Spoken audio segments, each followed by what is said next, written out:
आमचं भाग्य आम्हाला पोरी नाही ते म्हणून.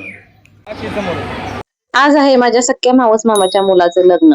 मामाचं मुलाचं लग्न आहे म्हणून आता मी आणि आहो इकडे लग्नाला जायला निघालो.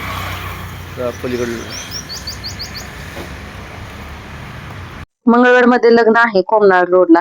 तर जायला काही जास्त वेळ लागणार नाही. व्हिडिओ खूप छान आहे, शेवटपर्यंत नक्की बघा. आणि खूप वर्षानंतर मला पहिली ते चौथी पर्यंत जे शिक्षक शिकवायला होते त्यांची आज भेट झालेली आहे.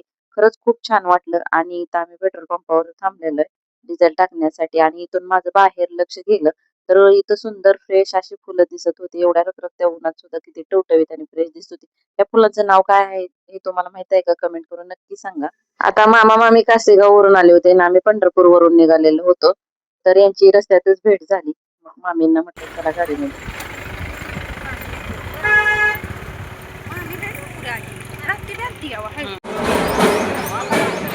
आम्हाला जायला थोडा उशीर झाल्यामुळे पाठीमागे जास्त जागा भेटलेली होती. आणि इथं आता नवरा नवरीची एंट्री होती. पण मी पाठीमागे असल्यामुळे मला काही व्यवस्थित शूट घेता आलं नाही.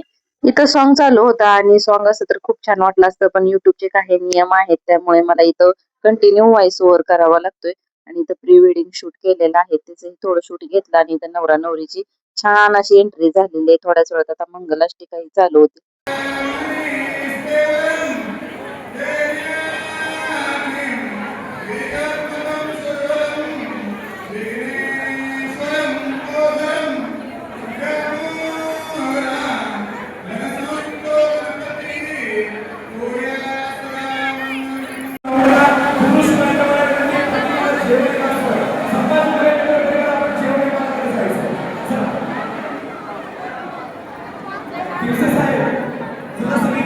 जेवण वगैरे झालं नंतर इथं आजी मामी यांच्या सोबत गप्पा मारल्या. तर माझे आजींच्या बहिणी म्हणजे माझे मावस आजी हे मावस मामा या सगळ्यांची भेट घेतली. आणि खूप दिवसानंतर खरं तर भेट झाली होती. मामांच्या दोन्ही मुलीचं लग्न झालेलं होतं. आता मुलाचं लग्न शेवटचं होतं आणि खरंच खूप छान लग्न झालं. नवरा नवरी सोबत फोटो वगैरे काढले, सगळ्यांच्या भेटी गाठी घेतल्या. आणि आम्ही इथं पंढरपूरला जायला निघालो. तर इथं आमच्या गप्पा वगैरे चालू होत्या. दीपक मामेला हसवत होता. कडक ऊन होतं आणि कार्यालयात भरपूर गर्दीही होती, त्यामुळे आदेश काय थांबत नव्हता. त्यामुळे लवकरच आम्ही इथं जायला निघालो.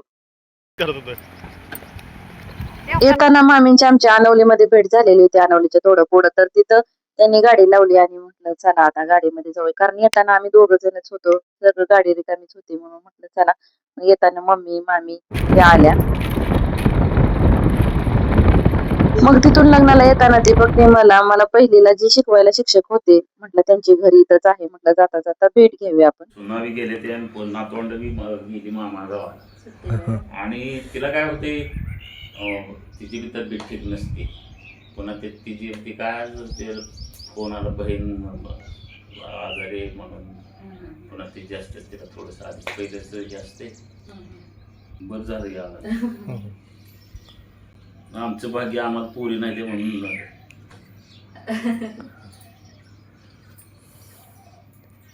बहिणीला म्हणलं मी फोन केल्यावर तिथून यात्रेला भेट झाल्यावर मी नंतर केलं ना बहिणीला फोन. बहिणी असं असं झालं होतं म्हणल्यावर म्हणजे अगं मी आता आली ना सुट्टीवर ना मे महिन्यात येणार होती. तिला आठवण नाही. मला ती शाळा सोडून आता 26 वर्ष झालेली होती, पण त्यांना भेटल्यानंतर असं वाटलं नाही की पुण्यातून वगैरे आमची काल परवाच भेट झाली आणि पुन्हा विद्यार्थी झाल्यासारखं